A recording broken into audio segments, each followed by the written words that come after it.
Super Dave coming at you with another no BS reaction straight from Progwarts, here to expand my boundaries a little bit, maybe expand yours as well. This is the second in my little series of cover reactions to cover songs. Trying to check some things out that they've been on my list for a while, some of them back to the beginnings of this channel, and I hadn't gotten around to them. Now I'm finally getting around to them. Things I'm just was curious to hear about, things that people had mentioned to me, things that came to my attention. As you may have already heard in the previous video, if you haven't, I'll repeat it here. My expectations for cover songs are a little bit different than reacting to something original. If I'm reacting to a cover song here, I'm reacting to a song that's a cover of a song I already know. So if I already love it, you're already up against it a little bit. You know, you got a challenge in front of you if you're the artist covering a song that I already love. That being said, I'm looking for you to do something original with it, to take the original source material and do something different with it, do something impressive, make it your own, make it new again, give a different spin to it, do whatever, you know. The best you can achieve is to make it your own so much that it becomes forever associated with you, not the original artist. Case in point, Jimi Hendrix, All Along the Watchtower. Or you put a spin on it that makes it a bit different and maybe at the same time kind of take over ownership of it. Another case in point, Johnny Cash covering Hurt by 9 Inch Nails. That kind of stuff. It doesn't necessarily have to be that. You can do some great options with things that just make it really different, make it really unusual, and you know, make me love it as much as, if not more, the original.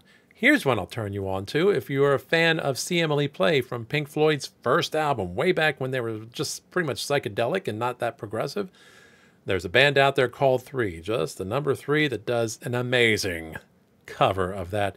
Maybe even kind of taking ownership of it from Pink Floyd a little bit. You decide. I'm just saying it's a damn good cover. Going to turn people on to that. So I'm going to be listening to this for originality, for respect for the song. Don't trash it. Don't destroy it while you're screwing around with it. Be reasonably respectful. And, you know, just how well you do it. Does it blow my skirt up? We'll see what happens here. What we're moving on to this time around is not from an album or anything like that. Matter of fact, it's not even apparently a formal recorded cover, but it's one I've heard about enough. With luck, I found the correct video for it. But that would be Post Malone covering Them Bones by Alice in Chains. Yes, the prog dude does indeed enjoy some grunge. Not a lot of it. The 90s were rough, but I do enjoy me some Alice in Chains. Not my favorite Alice in Chains song. That would be Wood. And if you're looking for a really cool cover of that, go hunt down the one by the guy from 10 Seconds Song, who's Vincent. Yeah, I should look this up and written it down before I said something, but I can't think of it right now. But him along with a woman whose name I've long since forgotten, never could remember. They do an amazing piano cover of it. It's really very cool with gorgeous vocals and vocal harmonies and all that. Really moody. Just a really different feel for it, and I really dig what they did with that. So this is a song of a different color from Wood. This is Them Bones, more of a rocker, less moody, more in your face. And this is Post Malone. So what I'm going to say before we get into that is, don't forget, take a moment, if you haven't already, like and subscribe. It would be awesome to have you follow along by subscribing. 2, if you're into the social media thing, you can find my links right below in the description. Also, if you want to check out my all progressive rock and metal station on Live 365, it's called The Expanse. The link is below, or just search it on Live 365. Check it out. Think you might enjoy it. Sundays feature nothing but 60s and 70s progressive rock, the roots of progressive rock, and that is called the Brain Salad Sunday. It's a lot of fun. It's very cool listening. And it's very mellow, as a matter of fact. It's good, great Sunday listening. So, that all being said, let's jump into this. I'm just going to say in advance, Post Malone, sir, you're going to have to wow me. People have built this up to be something. You're supposed to be really good. I believe the phrase I saw was, you nail it. Impress me, sir. Let's see what you do with it. This is Post Malone covering Alice in Chains' classic, Them Bones. Buckle up. We're going to do Them Bones. This is a song that Post loves. You're going to do it live. The choir is going to join you on this? I would love that. We would love Is that to. a fucking Yeah. choir? Post, we'll let you do your thing. Okay.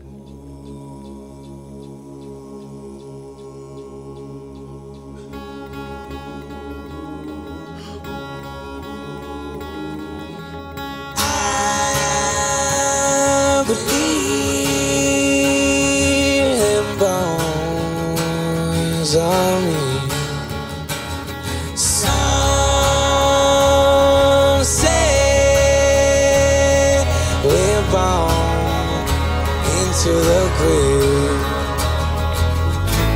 After so long, gunning up a big old pile of their bones.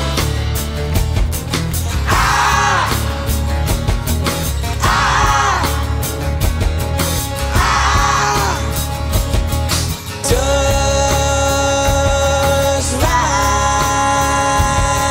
ride on over my time.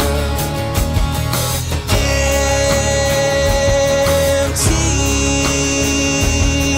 fire soul of the new scene. After so long, gunning up a big old pile of them bones. All right. So far, what he is doing is impressing me a good bit. He definitely is doing something different with it. He's definitely taking it in a bit of a different direction. Yeah, you might be tempted to write it off simply as, you know, your standard acoustic version. I don't hear much going on with the guitars that I think I find incredibly impressive.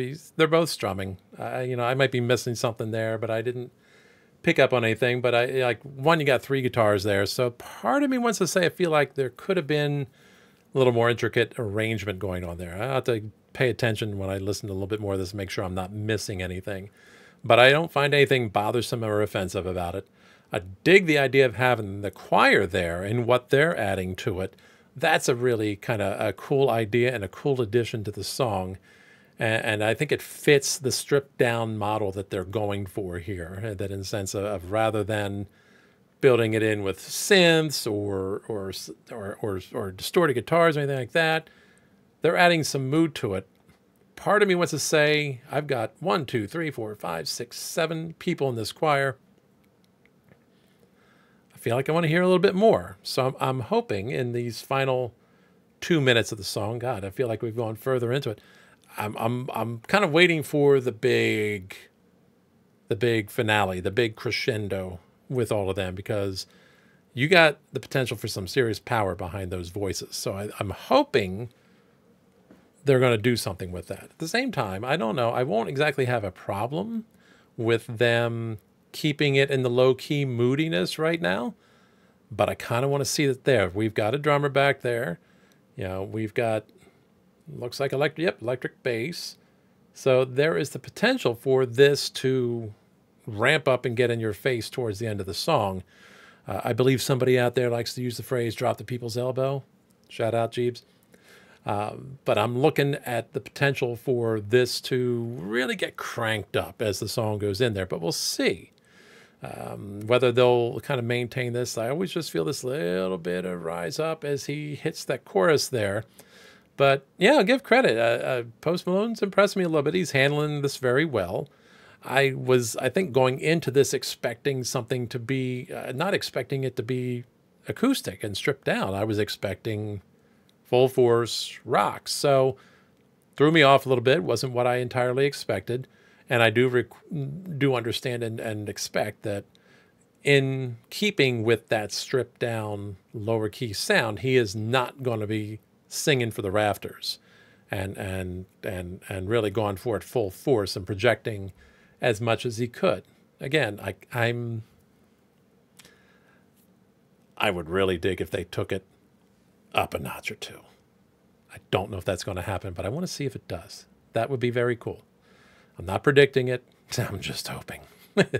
And I'd like to think you got 7 people in a choir there. You can take that very far. So let's see what they do with it.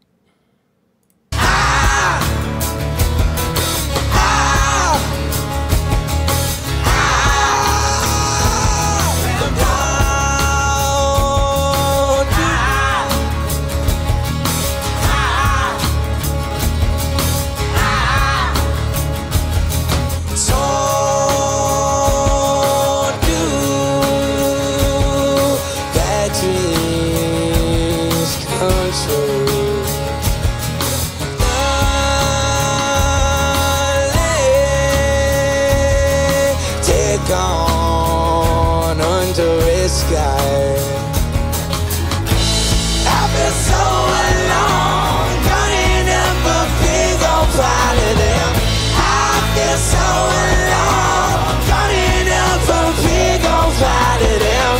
I've been so alone, running up a big old pile of them bones. Ah! Man, I mean, first of all, what a great look. Great job. I love. Yeah, I knew we were further along in that song than that. I was sitting there thinking, what, we got still 2 minutes? Like we've been through the first two verse and chorus and got 2 minutes? Maybe they're going to do something. Maybe they're going to go on a musical digression or some shit.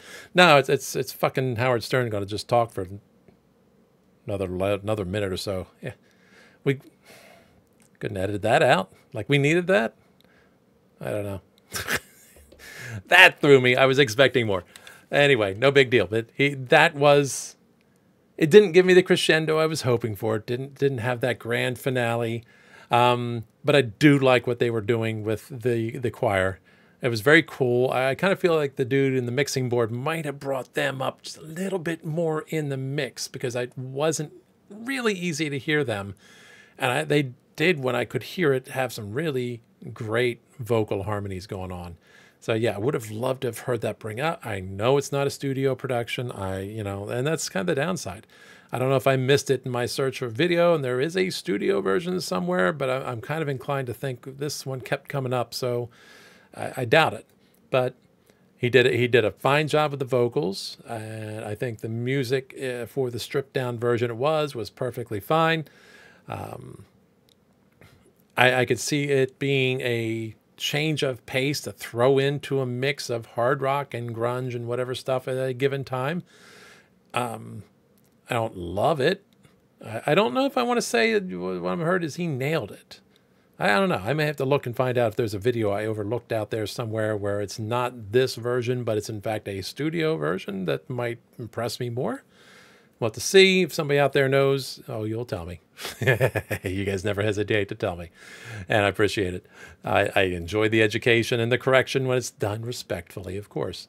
So, but no, this is a cool version. I dug this. I enjoyed this a little bit, and it's something that I didn't expect coming from somebody like Post Malone. And I'm going to say I am not really expressly or expansively familiar with Post Malone's work.